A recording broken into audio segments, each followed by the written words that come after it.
Ladies and gentlemen, the last 5 years has been like a recurring nightmare, a horror movie that never ends.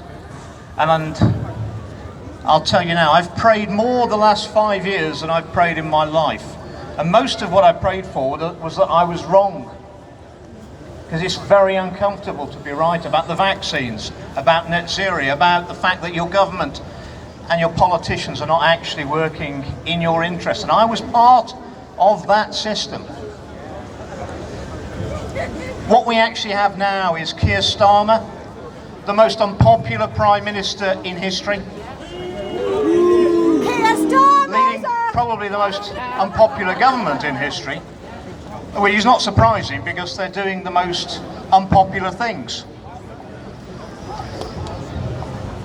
I have a confession to make.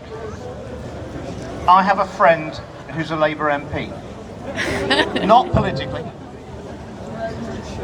And he rang me a few weeks ago and I said, well, how's it going? I said, for 14 years I knew you, you always wanted to be on the government benches, what's it like? He said, we're finished. He said, I'm finished. 5-term Labour MP. He said, I'm out at the next election.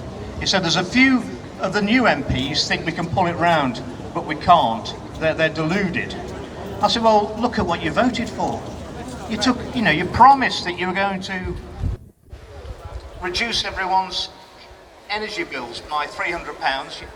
You took the winter fuel allowance away from the old age pensioners. You put the energy prices up 9% last October.